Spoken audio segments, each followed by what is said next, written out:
Has the Democratic Party lost its mind? Have they gone off the rails? They've got a new stimulus package that's going to cost trillions and trillions of dollars.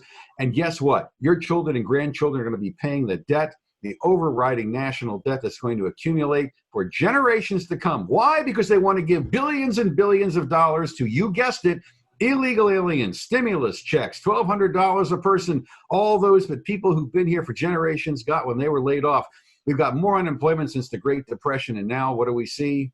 We see an incredible example of people who don't seem to care about the future of the country. Let's talk a little about this bill. Joining me, RJ Hauman, with Affairs Government Relations Director, and Ira Mehlman. You may remember him over the years. He's our Media Director out in Seattle. Welcome to you both. RJ, give me a quick rundown on what this bill, what does Nancy Pelosi want to do?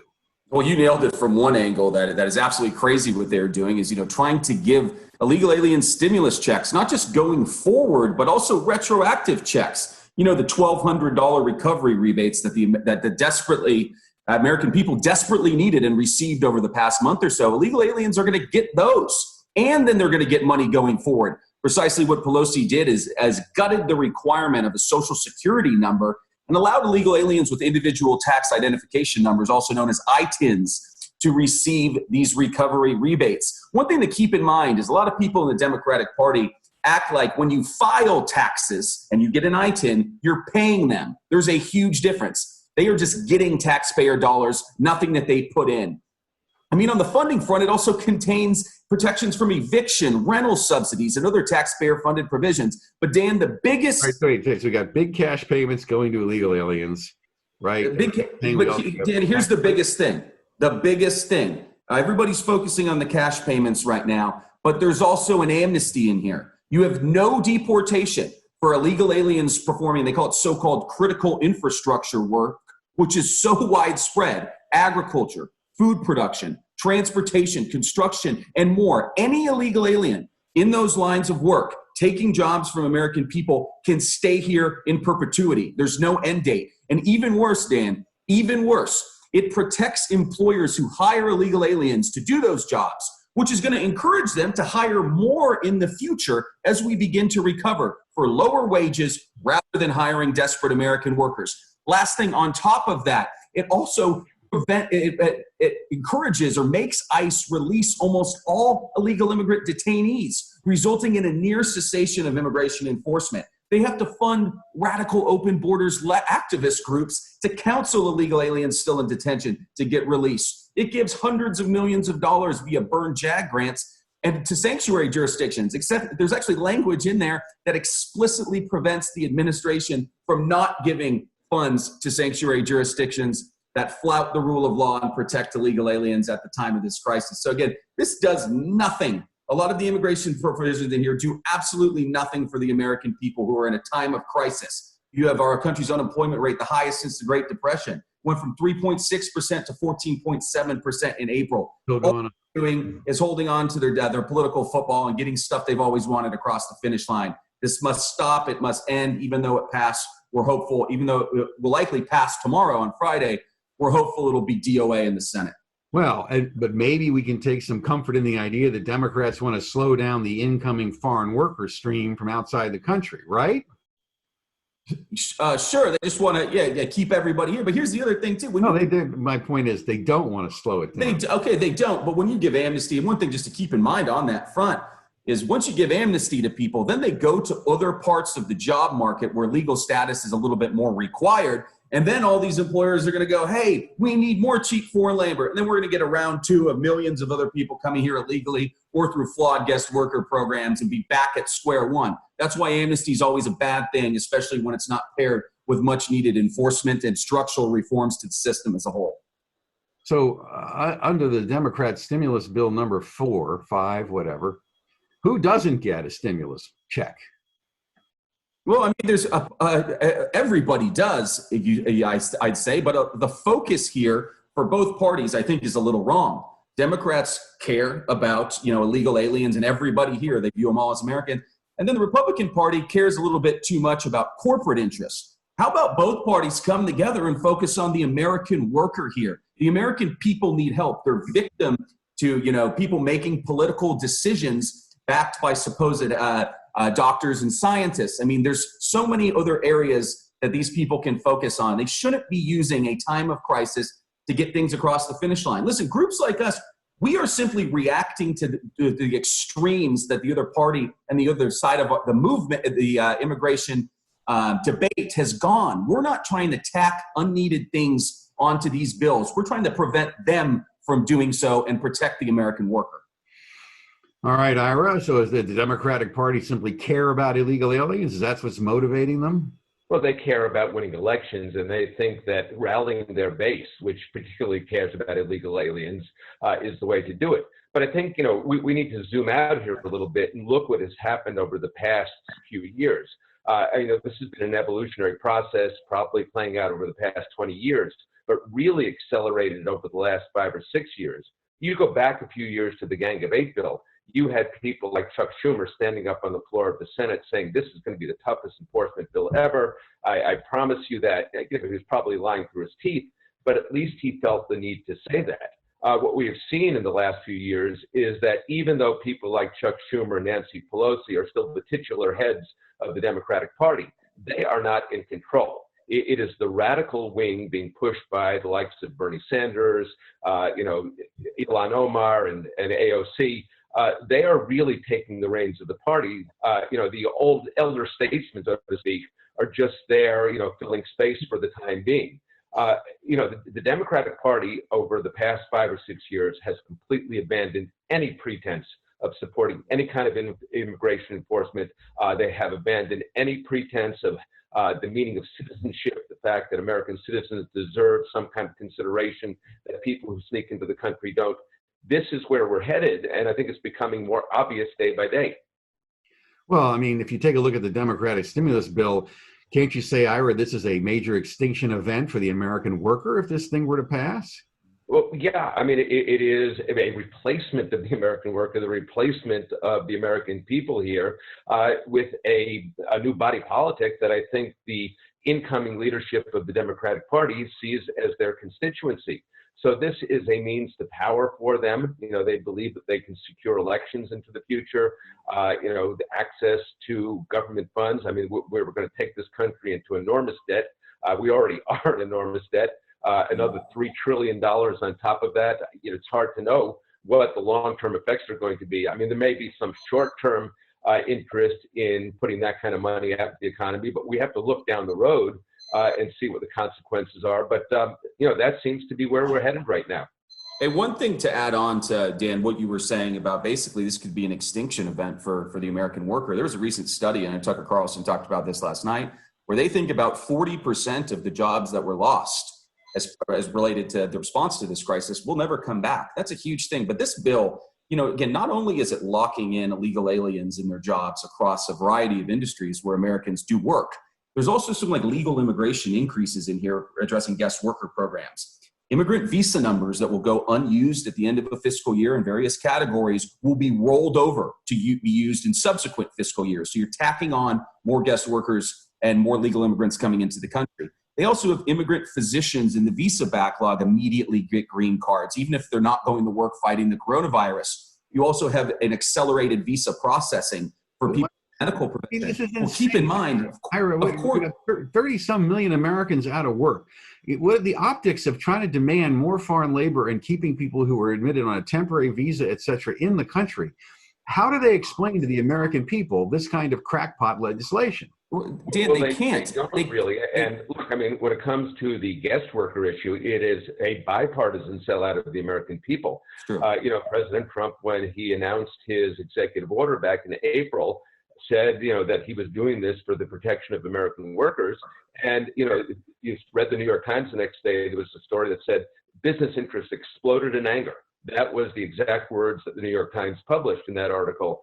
And, within 24 hours, the administration had capitulated. They exempted guest workers from the ban. So, look, the American public has been getting a raw deal from both parties, which is why they have such a low opinion. You can pick your bad guys.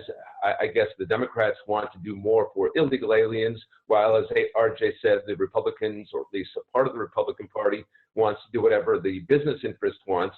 But what the American people clearly want, and the polls show this, 80% of the American public think we need a cessation of immigration right now. You cannot get 80% of the American people to agree that the sun's going to rise in the east tomorrow. So, any politician with an ounce of common sense would say, hey, I've got a really great issue here. I mean, if nothing else, just out of sheer self-interest, political interest, they would take this issue and run with it. We're waiting to see that. Yeah, no, one thing to expand on that front, again, that's something that we encounter on Capitol Hill a lot. Just one other additional thing that's in this bill as well that we noticed is it includes automatic work authorization extension for guest workers that would otherwise have to go home. So they all can stay. And listen, that's stuff that the Republican Party can get behind, all right? They do that. We fight against it every single day. You're seeing a lot of Republicans that are messaging against this bill. Many aren't even focusing on the immigration angle. They'll say, yeah, of course, illegal aliens shouldn't get money, but they can totally stomach the legal immigration increases and keeping guest workers here and keeping companies having access to cheap foreign labor. That is something we're fighting against. We're seeing it behind the scenes. As many of you guys out there know, we sent a letter earlier last week urging the Trump administration to include all temporary guest worker programs as part of a revised executive order on immigration, which we do expect in the coming weeks. It should happen. But what fights behind the scenes right now of business interests are taking hold within the administration, both in the white-collar jobs and the blue-collar. You have the tech industries like Apple and everything saying, oh, we need our H-1Bs. And on the H-2B front, you have a lot of people trying to get specific industries exempt from a pause. We're fighting for this behind the scenes. But again, the business interest has a hold on the Republican Party, just as the Open Borders activists have a hold on the Democratic Party as well. And we're seeing this even within the Trump administration.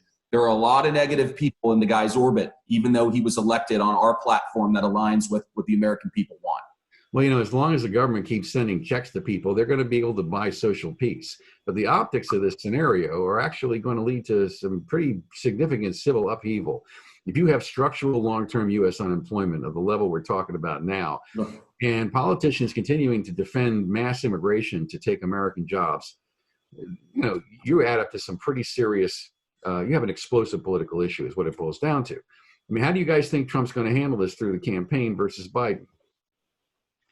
RJ? I'll weigh in quickly on this. Is I think the Trump campaign is a little misguided on their approach here.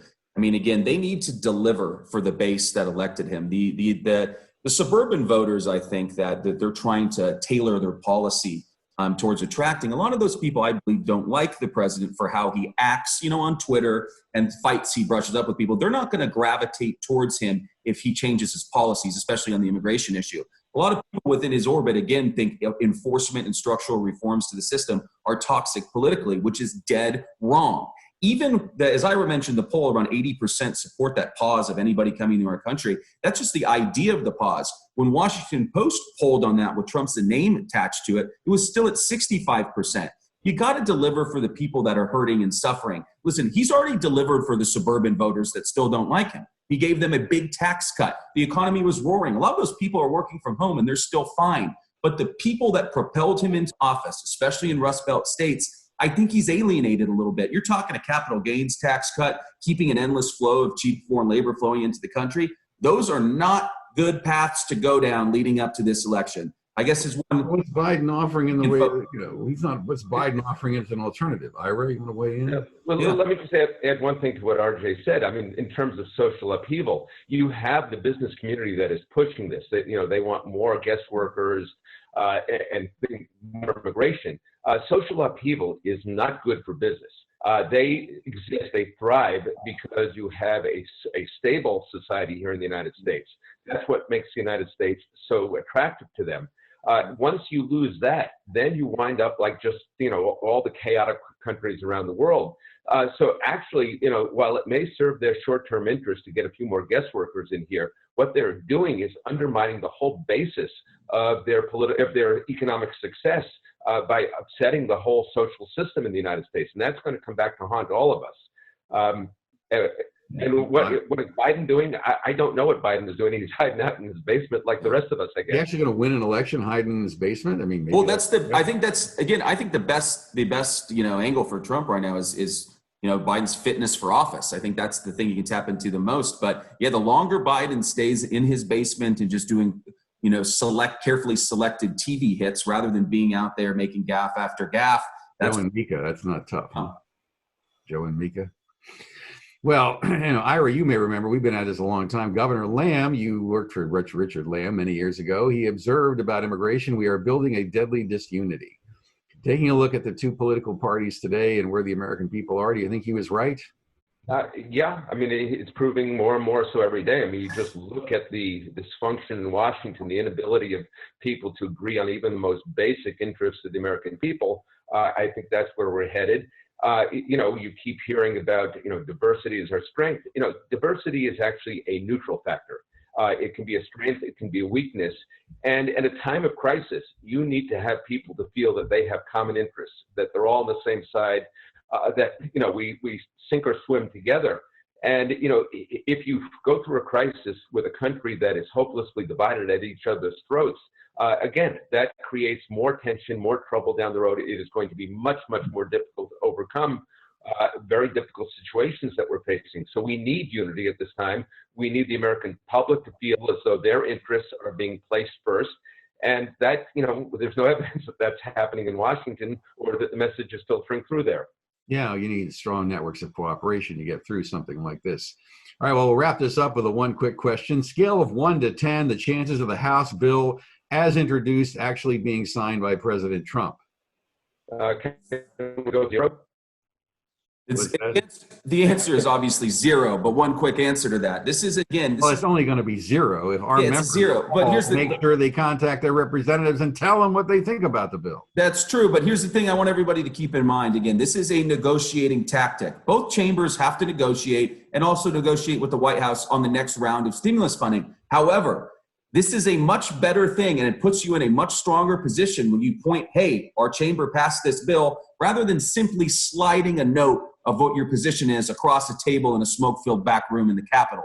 This would be a big thing. This would put them out there as here's our stance, we're going to fight for it. And there is a chance then that some awful provision in here, because there's many, maybe 1 or 2, could be included in a final product in exchange for their votes. So it's important you make your voice heard, especially for about those 30 or so Democrats in purple or Trump districts. I think this vote is going to be equal to walking the plank for some of these people. Because aren't they giving the Republicans a great political issue? Aren't they giving the Republicans a great issue here, Ira? Well, if the Republicans are smart enough to pick it up and run with it. Precisely. The jury's still out on that. Yep. That's what we're urging them to do, hit on this. No, the jury's not out on the fact that you guys are great guests. Thanks for joining me. I'm Dan Stein. That's RJ Hauman and, of course, Ira Mehlman. And we will see you soon with more of Fair Take, Fair Lie.